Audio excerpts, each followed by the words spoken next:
Hi, I'm Kelly, 31, and if you told me a year ago that I'd be sitting alone in a half-empty apartment, scrolling through old texts from my husband begging him to come back, I'd have laughed in your face. I mean, I had it all figured out.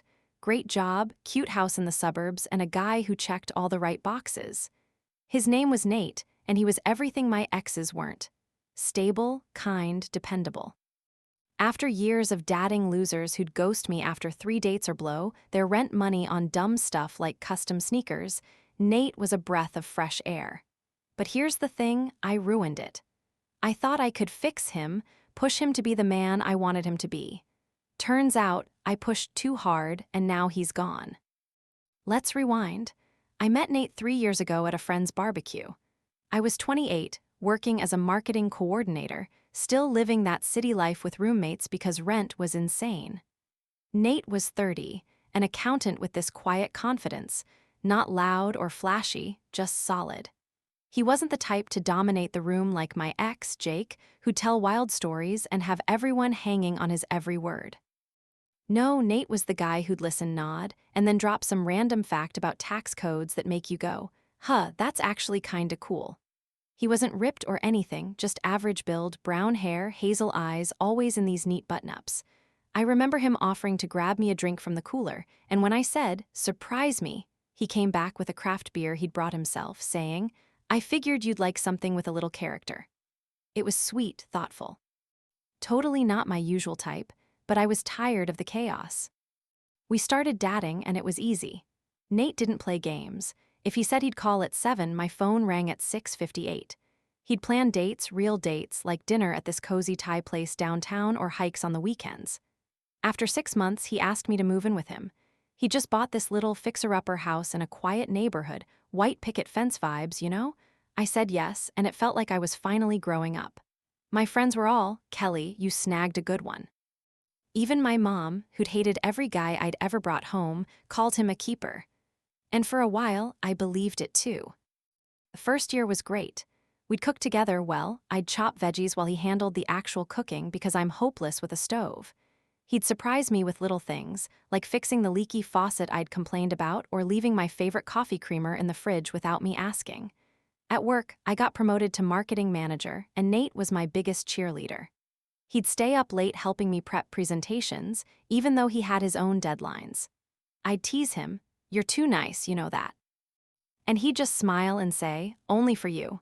It was perfect, almost too perfect. But then I started noticing things. Little things at first. Like how he'd always ask me where I wanted to eat instead of just picking a place.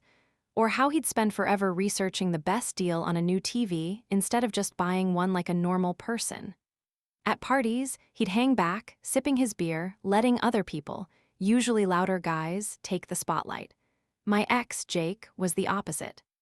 He'd walk into a room and own it, cracking jokes, starting debates, never afraid to call someone out. Nate, he'd just nod along, even if some jerk cut him off mid-sentence. It started bugging me.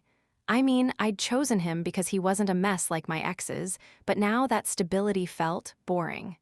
Weak, even. I didn't say anything at first. I'd just roll my eyes when he'd ask, "What do you think?" for the millionth time about something trivial like what color to paint the guest room. But then it started slipping out little jabs. "God, Nate, can you just decide for once?" I'd say, half laughing, half serious, or "Jake would have just painted it and been done with it." He'd give me this look, not mad, just quiet, and say, "I just want us both to like it." I'd brush it off thinking, he'll get over it. I wasn't trying to be mean. I honestly thought I was helping him. Like if I pushed him a little, he'd step up, grow a backbone, be more, I don't know, assertive? More like the guy I used to dream about marrying when I was younger. It got worse when we started hanging out more with his friends. There was this one guy, Matt, who was Nate's buddy from college. Matt was loud, cocky, always talking about his sales job and how he'd closed some big deal. Total alpha vibe, kinda like Jake. At cookouts or game nights, Matt would dominate and Nate would just sit there, chiming in with a quiet comment every now and then. One time, Matt interrupted Nate while he was telling a story about some client at work, and Nate just let him. Didn't push back, didn't say, "Hey, I was talking." Nothing. I remember leaning over and whispering, "You're just gonna let him steamroll you like that?" Nate shrugged and said, "It's not worth the fight." I laughed, louder than I meant to, and said, God, you're such a pushover sometimes. Matt heard it, smirked, and the whole table kinda chuckled. Nate's face went red, but he didn't say anything, just sipped his drink and changed the subject. Looking back, that was the first crack. I didn't see it then. I thought I was just teasing, like couples do. But it felt good to get a reaction, even if it was just him squirming. I started doing it more. At home, I'd call him out if he hesitated over dumb stuff like, why can't you just pick a movie instead of scrolling Netflix for an hour? In front of friends, I'd toss out little digs. Nate's too nice to say no, so I'll do it for him. People would laugh, and I'd feel this weird rush like I was in control, like I was molding him into something better. My best friend, Tara, noticed it too. One night after drinks, she said, Kel, you're kinda hard on him lately. He's a good guy. I waved her off. He needs it, Tara. If I don't push him, he'll just stay this soft. I want a partner, not a puppy. By our second year together, it wasn't just little jabs anymore, it was a full-on mission. I called it my Make Nate a Man project in my head, though I'd never say that out loud. I mean, I loved him, I really did. He was sweet, reliable, the kind of guy who'd drop everything if I needed him. But that sweetness started feeling like a flaw. I'd lie awake at night, thinking about how Jake would have handled things differently, how he'd take charge, make decisions, fight for what he wanted. Nate wasn't like that, and it drove me nuts. So I decided to fix it. If he wouldn't step up on his own, I'd make him. I started testing him, small stuff at first. I'd leave the car on empty, knowing he'd need it for work just to see if he'd call me out. He didn't, he'd just fill it up and say, hey, we were low on gas, like it was no big deal. I'd snap back, Jake would have told me to stop being lazy and fill it myself. Nate would pause, then say, I don't mind doing it. So frustrating, I upped the ante. At dinner with friends, I'd bring up my exes on purpose. Oh, Jake would have ordered for the table, he always knew what I liked, I'd say, watching Nate's fork freeze midair. He'd force a smile and mutter, I can order next time if you want. But he never did, always asking, never deciding. It wasn't just at home either. At work, Nate was killing it, got a big promotion to senior accountant, started managing a team. I was proud, sure, but when he told me about it, he said stuff like, we all worked hard for this, and I couldn't have done it without the team. I'd roll my eyes and say, can you just own it for once? You got the promotion because you're good, not because of some group hug. He'd laugh it off, but I could tell it bugged him. Good. Maybe he'd finally get it. Real men don't deflect praise, they take it. Our sex life took a hit too. Early on, it was fine, sweet, gentle, all that. But as time went on, I wanted more fire, I'd suggest stuff, nothing crazy, just spicing things up, and he'd hesitate, asking, you sure you're into that? Or I don't want to push you. Jake never asked, he just did it, and yeah, he was a jerk sometimes, but at least it felt alive. With Nate, it was all so careful, so polite. I started dodging it altogether, claiming I was tired or had a headache. One night, he tried to talk about it, sat me down, all serious, saying, I feel like we're off lately.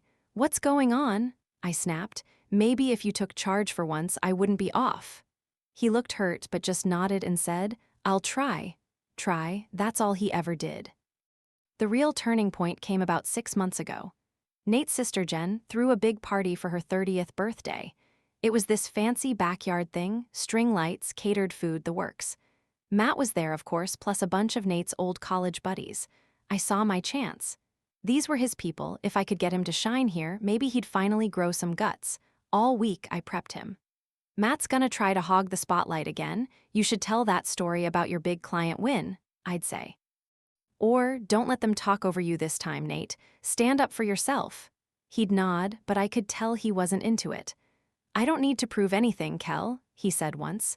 I shot back, yeah, well, I need you to. The night of the party, I was on edge.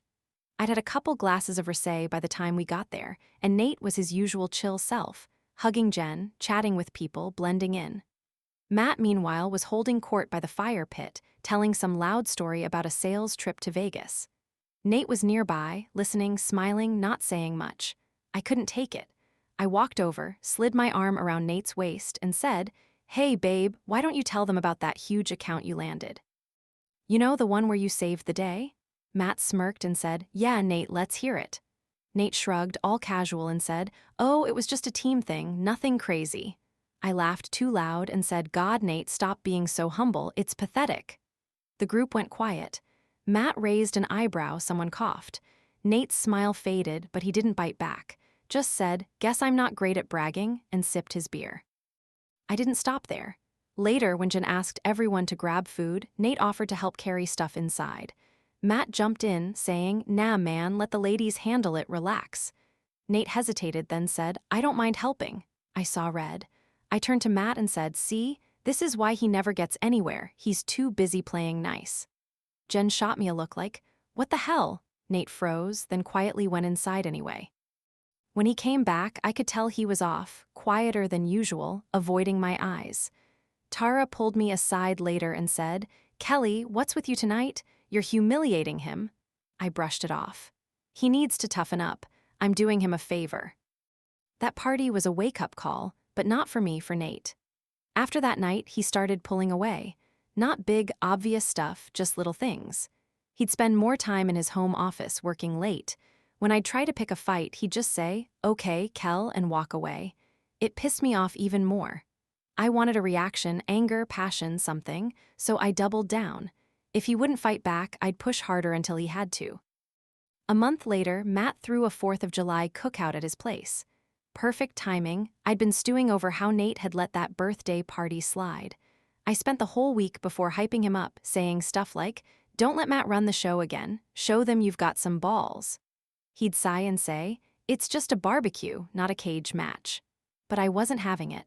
I needed him to prove he wasn't the pushover I kept calling him. The cookout was packed, friends, coworkers, Matt's loud family. I wore this tight red dress, feeling good, ready to stir the pot. Nate was in a polo and jeans, flipping burgers with Matt like some suburban dad. I grabbed a seltzer and watched him from across the yard. Matt was barking orders. Flip that one, Nate, don't burn it. And Nate just nodded, doing it. No pushback, no back off, I've got this. I couldn't stand it. After 3 drinks, I marched over, leaned in close, and said, you're really gonna let him boss you around like that? What are you, his little bitch? Matt heard it, laughed, and said, ooh, she's got you there, man. Nate's jaw tightened, but he just kept flipping burgers, saying, it's fine, Kel, we're just cooking. That wasn't enough for me. Later, everyone was playing cornhole, Matt and his girlfriend against me and Nate.